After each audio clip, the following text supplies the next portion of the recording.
microscopic differences. It's classic leftism, including the police state. This is exactly the tradition of the left.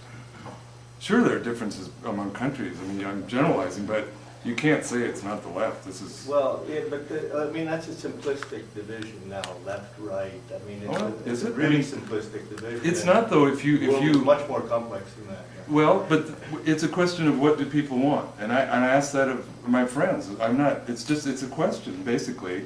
Do you want more mass society, more globalization, more standardization, more domestication, or not? We don't. We don't want it. That's a choice. It's not rhetoric. These are the things that are at the base. What I'm not hearing from you is the alternative. I mean, you can't put the toothpaste back in the tube. You know, I mean, the fact is that we're living in an extremely complex world, and we're not all of a sudden going to no longer be living in an extremely complex world. So what you have is some people who are trying to do things actively to make the world livable and to try to contain the damage.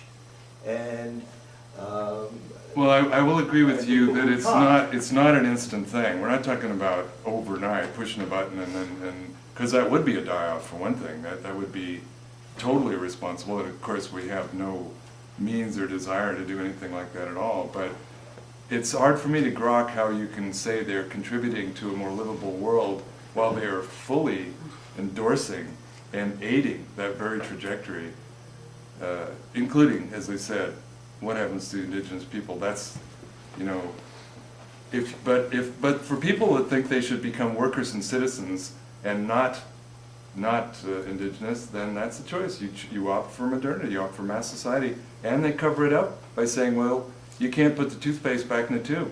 Well, we better be able to put it back in the tube, so to speak, or else we're just wasting our time.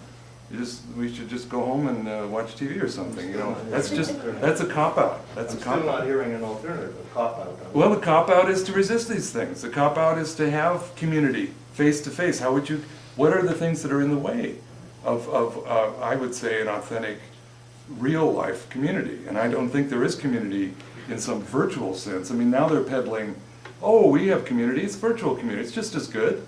Well, that's preposterous. I mean, who's going to swallow that? I mean, I don't think anyone even believes it, but we're supposed to believe it is inevitable. There's nothing you can do about it. And that's why it's a cynical, unhealthy climate, as well as all the results you get. That's a disabling attitude. But you know, maybe you're right though, in the sense that maybe we can't do anything about it. Maybe we can't. If nobody's interested, then we can't. I have never said anything like that. Well, if you there say are people who are actively you can't put the toothpaste back in the tube, that's like, well, you can't do nothing. Exactly. You can't pretend the world is not complex. Well, but you can't pretend that, you know. But that's not a given. All of a sudden, we can become primitives. Not all of a sudden, but we can. We could. But if we want more factories and more paving over everything and all the rest of it. animation. There are many. Sorry, I'm going too far. Too much. Go ahead. Okay.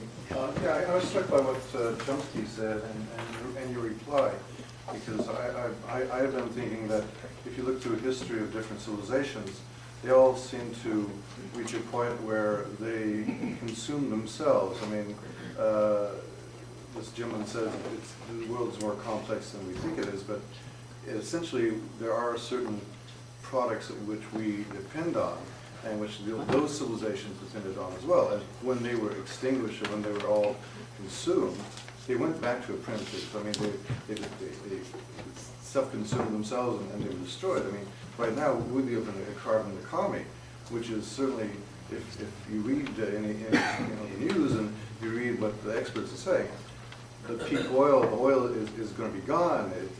We're no longer going to have a carbon economy. And no one seems to be worried about this as to an alternate way of surviving in a post-carbon economy. Everyone's saying, well, don't worry about it. And like the man is everyone is saying that? No. Well, have you seen anyone saying? Have you seen the government say, okay, let's go to alternate Nobody's forms looking of energy. You know, there are panaceas. There's Band-Aid. Oh, let's have a little electric car that runs around. One electric car isn't going to save everybody. You know, $1 billion spent by Chrysler and American companies to build one electric car, you know, was like, oh, well, see, we can do it, but it doesn't work. Whereas Toyota came up and said, oh, well, we can do this. And then Americans say, oh my God, how did the Japanese understand it? And we didn't. You know, $1 billion for, you know, to prove that something couldn't work. You know, it seems that there is a nihilistic sort of philosophy which seems to be infecting the industrial you know, technological world. I've heard people say, and intelligent people, oh, we'll come up with something. Don't worry about it. More technology. Yeah, well, don't be technical. You know, we're so confident in ourselves.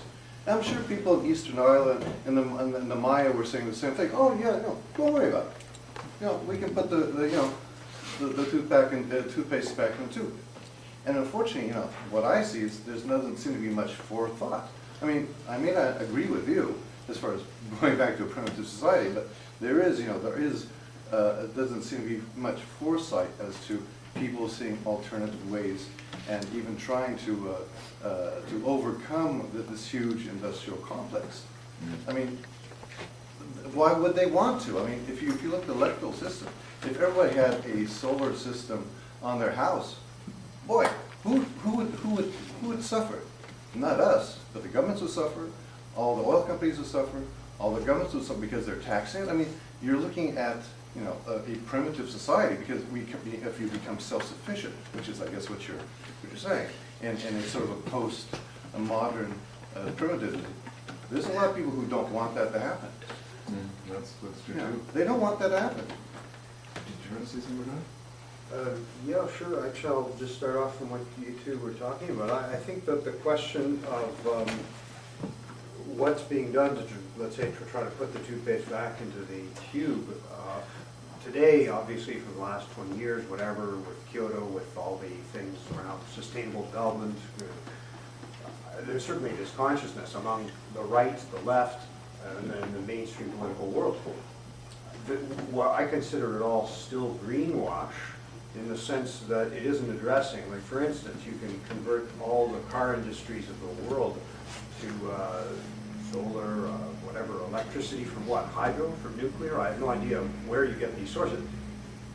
Sure, you won't use petroleum. I think the real problem is the number of cars and the increasing number of cars. That's one example, Cars still are made of steel, they're made in factories. They use enormous amounts of energy just to make them, let alone, you know, and then to dispose of them later.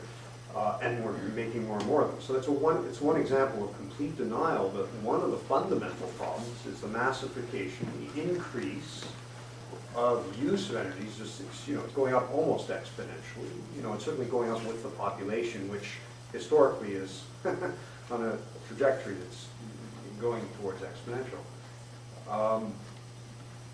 The larger question I'd ask, and I'd kind of directed, maybe John might want to address this issue, is if one is committed, and I am, to the idea that we don't want to say, well, it's inevitable that civilization is going to crash, there's going to be a terrible die-off and a crash landing, and that may very well be the case, but I'm not committed or resigned to the idea. I don't think I can, as a human being with volition and with a desire to survive individually, for my son, for all of you, for everyone, you know, because I think it's hard to step out of ethnocentrism, out of humanocentrism, you know, like anthropocentrism, in the sense that animals are in favor of the survival of themselves, their kin, their species. It's fair enough, and I don't see a problem with that.